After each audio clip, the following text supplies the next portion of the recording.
Okay, Bismillah, walhamdulillah, wassalatu wassalam ala Rasulullah sallallahu alayhi wasallam. So I think people are going to start trickling in, inshallah. So I guess we'll do some introductions. Shaykh Abdullah Oduro is of New You and Yaqeen Institute, and he's also the Imam at the Islamic Center of Capel in Louisville. Is that correct? Islamic Center of Capel, yes. Islamic Center of Capel. And Dr. Noor Akhras is a infectious disease physician. We had a mashallah talking about the coronavirus, its implications, and how the community can stay safe and alert while all these while everything is being released about it in terms of information and how we're supposed to deal with it. Shoot. No. So I think we lost her. So we'll give the sister. Okay, I think she's back. Let's bring her back in. You're back. You're back. So Okay. I'm just trying to connect my AirPods. I don't know. Can you guys hear me good? I don't know if you're. Yes. You're good. Okay. Okay. All right. Sorry. Perfect. So inshallah, I think we can begin. So I wanted to introduce you to one another. But Dr. Noor, I wanted to ask you specifically in terms of, you mentioned something very interesting yesterday, and that was that the quality of sleep people get during this time, the physical and mental anxiety they have is very important, because my assumption is that there's a direct correlation to being more stressed and being more prone to becoming sick. Is that correct? Yeah, that's correct. So we know in the healthcare industry that people who, when you don't take care of your body, whether you're not sleeping well or you're not, you're under a lot of physical stress or emotional stress, your immune system wanes a little bit. And so when your immune system wanes, you're more likely to get a viral infection and a prolonged viral infection because your immune system isn't able to fight it off as well as when you're well rested, well hydrated, and you're not under incredible amounts of stress and anxiety. So well hydrated, well rested. I'm assuming that part of that is also exercise. Is exercise something that should be done during this time? Yeah, absolutely. So exercising is very good for all of our physical health and our immune system as well. So just being as most physically fit as you can to inshallah prevent yourself from getting the virus, or if you do get the virus, then being able to have your body fight it off as well as you could. Okay, excellent. And Sheikh Abdullah, this is where I wanted you to chime in terms of, mashallah, you are the community fit sheikh and the the fitness guru and the nutritional guru. So Whatever all that means, man. inshallah, hopefully we'll find out now what it all means. But talk to us about, in terms of now, Oh God. our students, right? So ACC serves higher education students. So a lot of universities are shutting down. Either the students are being sent back home, they're having to clear out their dorms. Right. So a lot of these students, they probably exercise on campus, they probably eat on campus. So now that everyone's going to be back home, what advice do you have in terms of the physical side of it? What can we do? What type of activity can we do at home to make sure our bodies are strong? Bismillah wa salatu wa salam ala Rasulullah wa alihi wa sahbihi wa man wala, amma ba'd. Firstly, I'm honored to be on this platform with the doctor, mashallah. That's one of the things that I was really gonna mention, that she mentioned as an introduction to, what some could term as physical fitness, is sleep. And that's, one of the strongest forms, if not the strongest medicine for the body, i.e. particularly the immune system, to where the body has enough strength initially to take on what it encounters. But in any case, we're talking about physical fitness. I mean, I say a condition for that, as you mentioned, especially this platform being of ACC students, that they get enough sleep, that they get a good amount of sleep. And I think she's probably going to expound upon, what that would entail and examples of that. But if you are someone that has a good amount of sleep and your nutrition is fair, and I'm assuming you're probably gonna have someone that's gonna speak about that.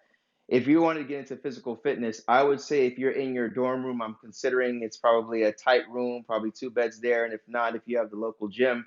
If it's a tight room initially, you want to do some compound workouts as opposed to isolation workouts. When we talk about compound workouts, it's basically you're compounding different muscles at the same time to do one motion. The reason why this is good is because muscle needs fat for energy, thus burning calories. So when you do a compound workout, you're getting the best bang for your buck, if you will, You're working a lot of muscles, primarily the larger muscle and the other, what we could call synergistic helping muscles at the same time, thus breaking a sweat, burning fat, and ultimately burning calories. Can you give us some specific examples of compound Sure. exercises people can do at home, and also bring into it? Sure. I know you're a jump roping fanatic, so maybe you can talk about that as well. Yeah. So really movement, a lot of times people get, when they talk about exercise and they talk about movement, they kind of overcomplicate it. Any kind of movement that has resistance will cause more exertion on the body, thus causing you to sweat, causing the body to heat up and causing a sweat. So from them, primarily squats, push-ups, dips, deadlifts, pull-ups, right? Pull-ups, you may have that pull-up bar that's on your doorway. Those are terrible. It can probably possibly break, but it's better than nothing. Dips, what you can do is get the back of your hand on the edge of your bed and kind of go down in this motion and then come back up, down, back up.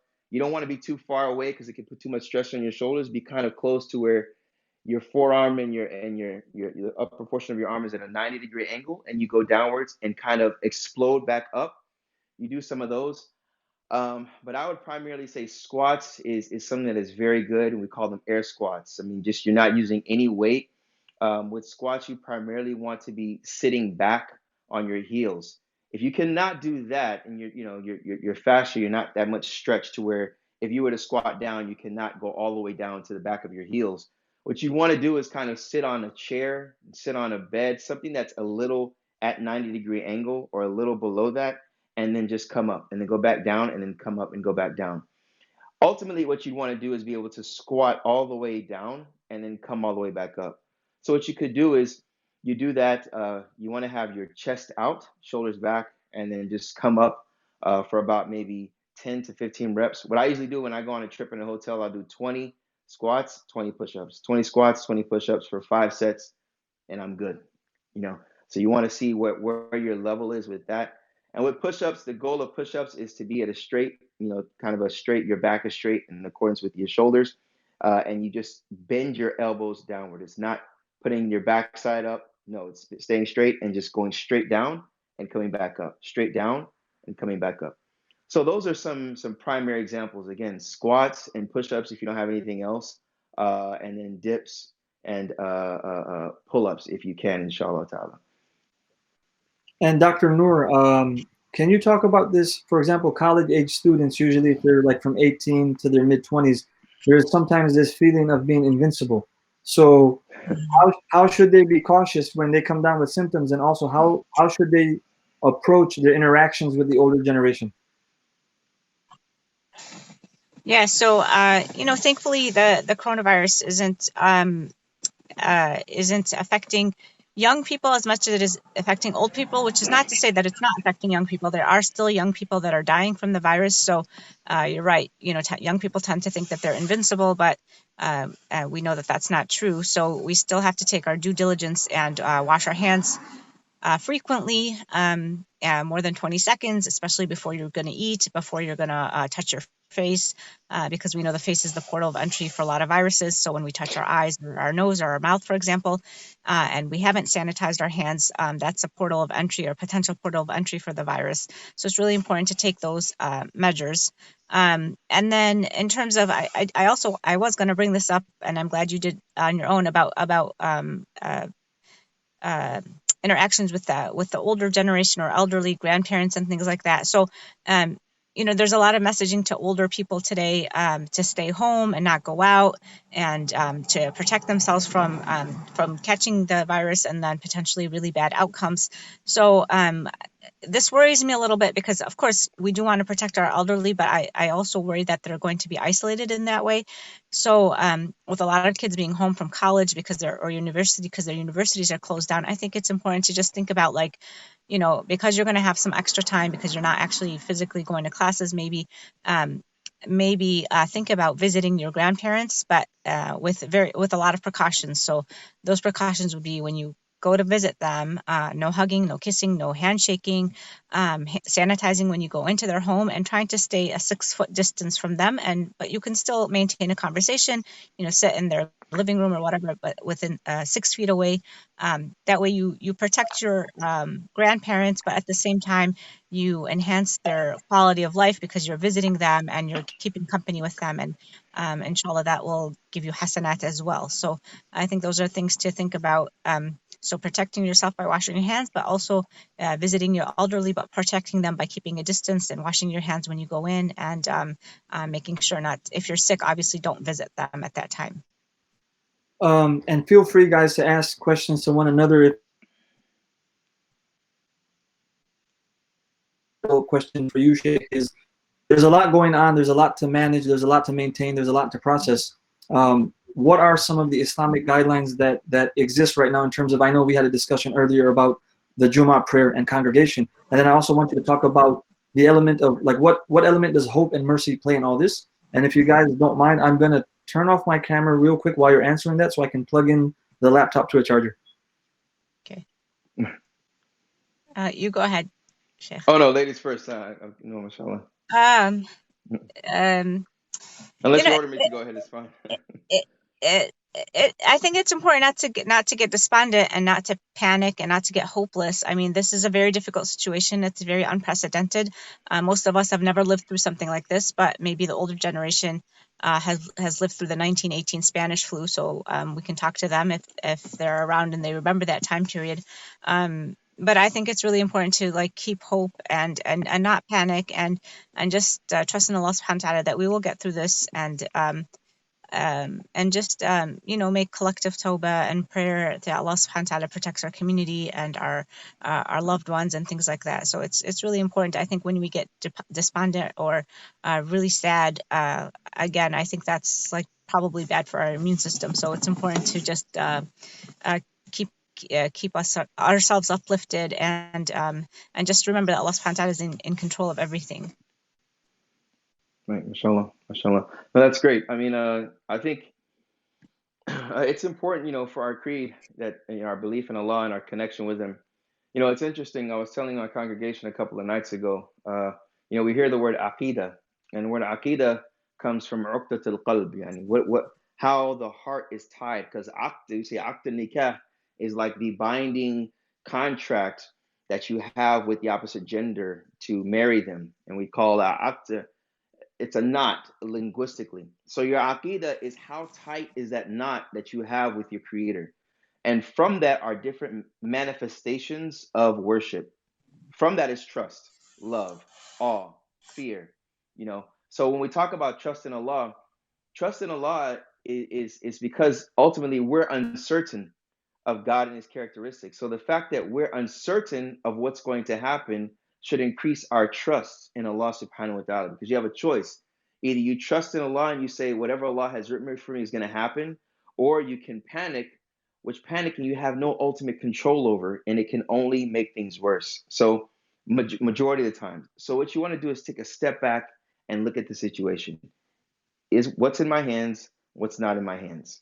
What's in my hands, what can I do to handle that situation?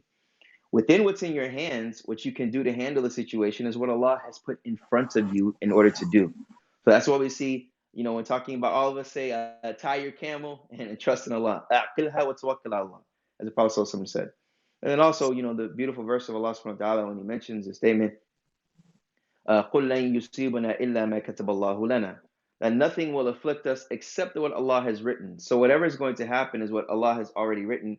It's just for you to handle the situation that is pleasing to Allah, in a way that is pleasing to Allah subhanahu wa ta'ala. So everything that, mashallah, the doctor is mentioning is the manifestation of our trust in Allah and taking the means. Staying 6 feet away does not say you don't trust in Allah. No, it's taking the means that people, ahl al-dhikr, the people of remembrance, that have taken their time and their efforts to learn what Allah has placed on this earth, from medicine, from means, from bacteria, from what's the difference between bacteria and a virus and things of that nature, to educate us. So it's important for us to trust in Allah subhanahu wa ta'ala and manifest that trust by embarking upon these means and telling other people about it, inshallah ta'ala. And Allah knows best. So I'm going to give you guys each a few minutes to close it out, and we can open up the floor for questions. But what are some last minute things you guys want people to remember from your specific backgrounds and perspectives? And I'll start with Dr. Noor first. So again, the take home message I want people to go home with is to please listen to public health and epidemiologists and your local health department and what those people and infectious disease physicians are recommending, because it's really going to take all of us to be all in to protect the community. And if a few people do it and the other people don't do it, we're not going to benefit, because that's not going to mitigate the spread of this virus.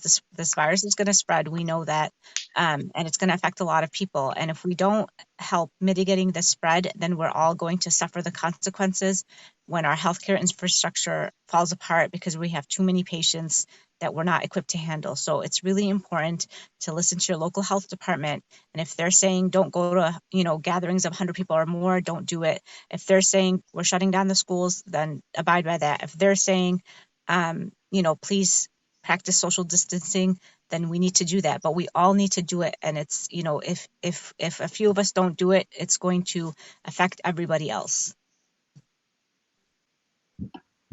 Well said. Shaykh, go ahead. I think it's important for us to, I tell people to have their, I think there's a book coming out from a friend of mine, Omar Usman, talking about the fiqh of social media.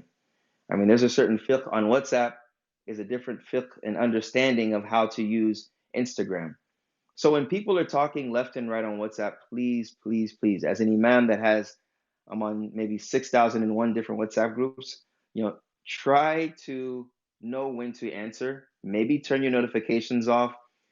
Have a standard, like, okay, this is what we're following, and that's it. We don't need to go into side conversations. I don't need to hear this or that. If you want to send a video or what one person said and it's their opinion, send it to me personally. Don't put it on a group, because it can only most likely cause panic and bring more questions. It brings more people feeling that they have to give an answer when you really don't. I mean, like Dr. Noor, these are the people that you should be listening to. It's just as simple as that. I mean, these are the people that are well studied. They know what are the authoritative sources to go to in that field. Just as in Islam, we know the authoritative sources to go to. So in this case, we ask the Ahl al-Dhikr, and that's it. And we don't continue on in frivolous conversation that can possibly cause people that are not responding to panic and lose their trust or their manifestation of their trust in Allah subhanahu wa ta'ala. So please, please, please, take this time and, if you're planning to quarantine yourself by being in your house, spend time with your family, talk to your children about it, show them the proper methods of how to wash their hands with soap, and things of that nature. Pray together, talk about the qadr of Allah subhanahu wa ta'ala and Allah in their life, because the word fitna ultimately comes from the word purification. So this should be a means of purification for us in our spiritual elements in our life, inshallah. And Allah knows best. Thank you both. And if you guys have a few more minutes, there's some questions that came in. Do you guys have a couple more minutes? Yeah, go ahead. So to go off of your last point, the question is, my family will be home and my kids will be home. What are some things that I can do with my kids now that they're home? And I'll ask both of you, because both of you are parents. So with my kids, alhamdulillah, the weather's getting a little bit better. So I'm planning to have them spend some time outside, bike ride, play basketball, things like that. I also sometimes tend to bring like 1,000-piece puzzles for the break. So like they can just work on them a little bit at a time. And then encourage them to read books from the library. And they'll probably get more screen time than they've ever had before, because just to keep them from all fighting with each other, but try to like sit with them and watch what they're watching, like in little spurts at a time. At the end of the day, I'm a pediatrician first, so I'm really attuned to like screen time and preventing that a lot. So just kind of trying to keep their minds engaged and their bodies engaged. And, they've had a lot of questions for me about coronavirus, because obviously they know I'm an infectious disease physician, and, and I've been talking about it, and they hear me talking to my husband and what are we going to do if I get exposed and things like that.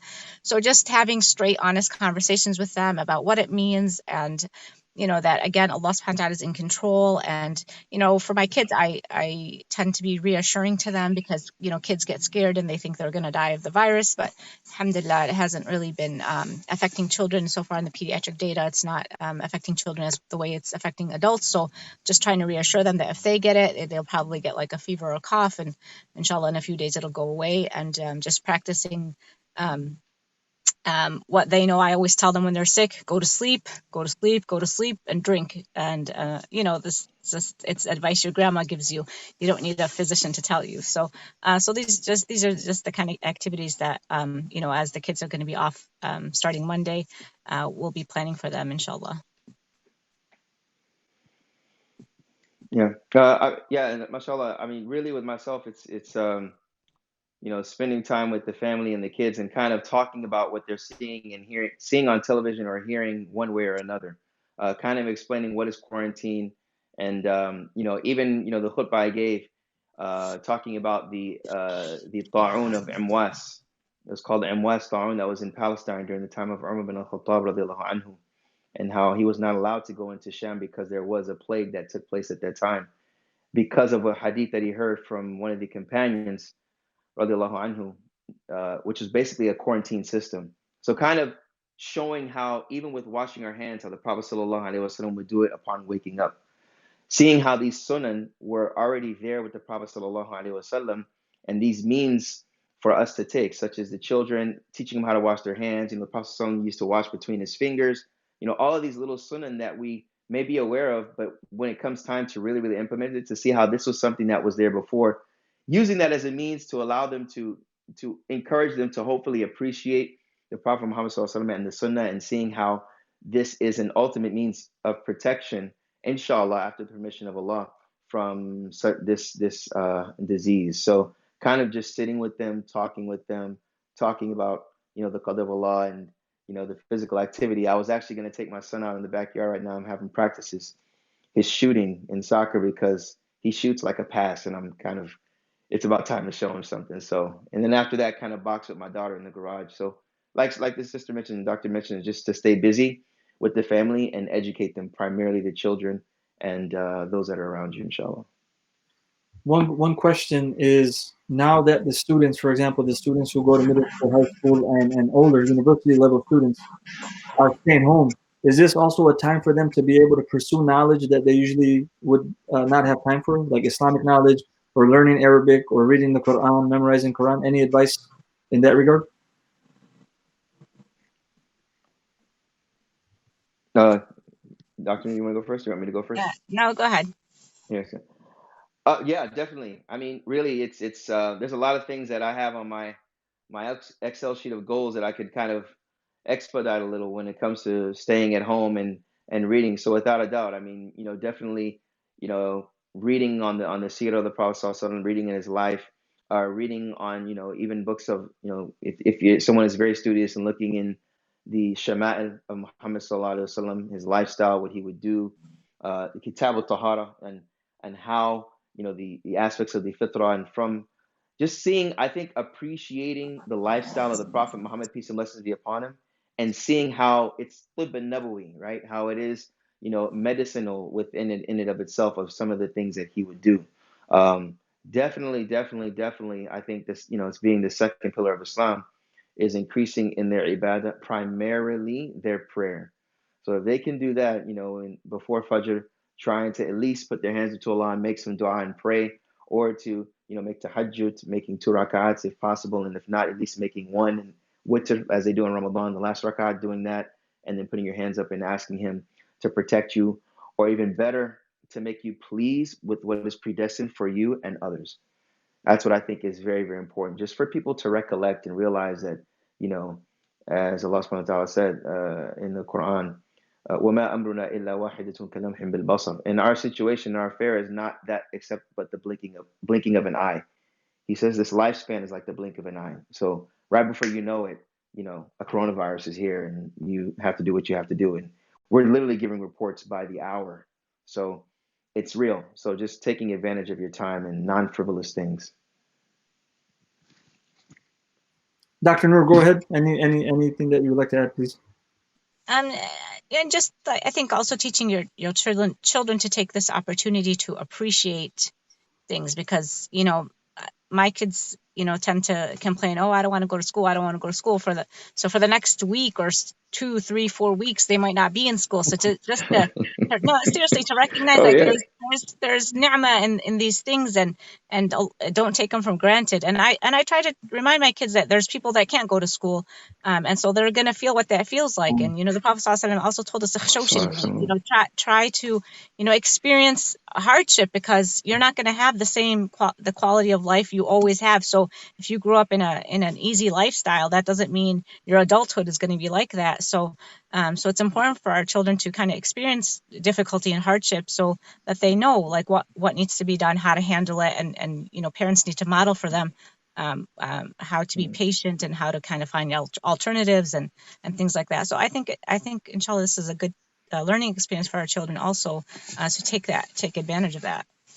Thank you. So last question is, Sheikh, I'm not on 6,000 WhatsApp groups like you, but I'm on maybe a 1,000. So some of the dialogue internally is that you have a diverging opinions. Some people are insisting that they go to the masajid and pray, offer Jummah prayer, offer congregational prayers, and some people are even saddened by the fact that they can't go pray. There's that famous video that's circulating from Kuwait where the muaddin is crying when he's making the adhan, telling people to pray at home. So talk to us about a balance, right? I know you kind of touched upon it in the beginning, but should we be apprehensive? Should we be anxious? Should we be upset that we can't pray at the masjid? How should we look at this situation in terms of praying at home? Should we pray at home? And then Dr. Akhras, I'd like you to finish off talking about the same question from a medical perspective. No, I mean, this is the beauty of the Sharia, right? I mean, when we look at the Sharia linguistically means it's a mawridul ma. It's a place where all the different channels of water come together and form a body of water. So that's linguistically. So when we look at the technical meaning, the Sharia is that which replenishes the soul. The blueprint and body and makeup of the Sharia is that which, if followed to the best of their ability, replenishes the soul. From that, what we see in Ramadan, if you are in a certain state, if you are sick and if you are chronically ill, you should not fast, especially if you are chronically ill. And if you are someone that is traveling, you have the concession to fast or not fast, with a difference of opinion on whether it's recommended to do so or not. So just as Allah has given you a concession or allowed you not to do an action that you regularly do, the fact of you not doing it is worship in and of itself. That is obedience. So if a woman is pregnant and fears for herself and her child, or fears for herself or her child, and she loves fasting, and two physicians tell her, or one reliable physician tell her, look, it is not good for you to fast. You're hypoglycemic, etc., etc. I don't advise you to fast. Then it's worship for her not to fast. And if she was to fast and cause hardship to herself, it possibly could be against her, possibly. So when looking at this situation, when looking at concessions and what's allowed for people, we have to understand when you embark upon that which is allowed for you to take as a concession, that is worship itself. So when we look at the issue of praying now, even though it's state by state, people may be looking at how many people have been affected.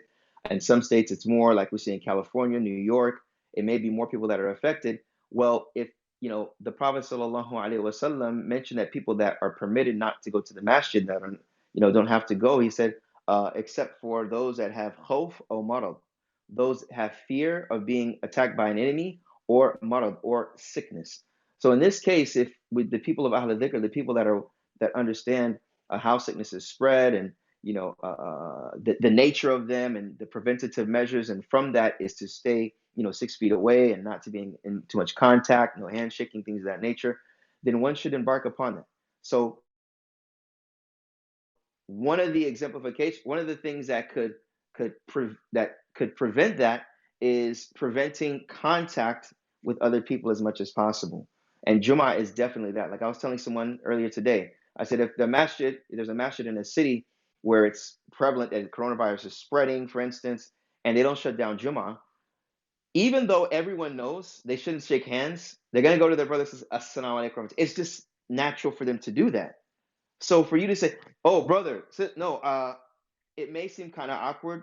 That's just one element amongst many other elements within Jum'ah in and of itself.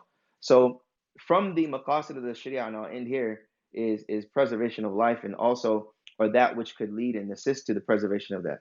And also a fiqh maxim that is well known is they say, درء المفاسد تقدم على جلب المصالح. That prevention of that which is harmful takes precedence of bringing forth anything that is beneficial. So if we want to prevent the harmful in this case is the spread of the coronavirus that is much likely to happen in a city where it's spreading fast, is takes preference over bringing forth the benefit, which is having more community events. So that's something that should be taken into consideration, with that being the case. And you are not a sinner if you don't go to the masjid. If the authorities and the people that oversee the masjid say, look, we are closing it, and this is from our ijtihad, from our understanding, and all of this is in light of His messenger, and Allah knows best. So I just had one statement to share on that, and I'm on some WhatsApp groups as well, and I try not to engage. I'm on like parenting group, my school's parent groups and things like that, and I tend to not engage unless it's really important. So our school was talking about they were having a fundraising dinner. It's going to be 1,000 people plus, and so the administrators finally decided to shut it down. It's supposed to be this tomorrow actually, anyways, long story short, somebody on the WhatsApp group told me, lighten up, sister, we're all going to die. And we're all going to die at some point. And, I just need to lighten up. So my reply to her, and this is the last thing I'm going to say here, is that, no doubt we're all going to die. And I'm not really, I'm not afraid of dying, but I am afraid of standing up in front of Allah subhanahu wa ta'ala and saying that my cavalier attitude to what the public health people were telling me and epidemiologists were telling me to do, my cavalier attitude caused an elderly person or an immunocompromised child to die. That's what I'm afraid of. So that's what I would be afraid of. I'm going to stand up Allah subhanahu wa ta'ala and He's going to ask me, why didn't you listen to those people? And so even if my cavalierness caused a child to need a blood draw with a needle stick that caused him pain, that's on me. And so I think that's really important to think about not being cavalier and not listening to the officials and public health people. Right. Thank you guys so much. Inshallah. That was actually a very, very important reminder specifically. And I'm also going to urge you guys at some point, if you can come back on a Continuous Charities live streaming to discuss maybe how we can help our neighbors. How can we help our elderly neighbors specifically during this time? I mean, we have a restriction now of 6 feet, right? We should have a 6 feet distance. But for example, I have an elderly couple that live right next to me, and I haven't really seen them going out much in the last couple of days. So I guess if I can just ask this one last question, because I have a selfish reason to ask it.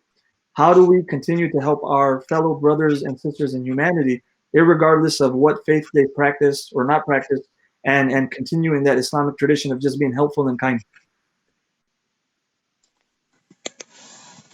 I mean, I personally would call them and say, hey, do you guys need some groceries? Do you need a grocery run? Do you need me to get you something from the store? Is there something I can help you with? Is there something from the outside world that you need, like your medicine, for example? I can get it for you from the pharmacy, things like that. I think that would be really helpful and kind and neighborly and of the sunnah. Shaykh, if you can give us.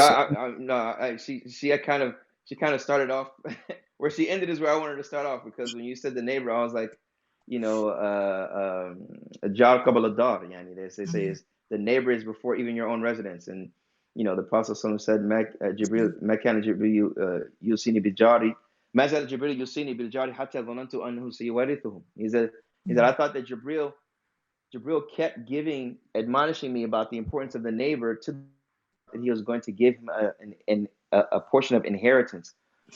So our neighbors, from an Islamic perspective, hold high weight. And I mean, some scholars say whether they're 40 doors away, north, south, east, west, but definitely the ones that are next to you, and especially if they're elderly, it's worship if you have the intention to go next door, to knock on their door and to ask if they need anything.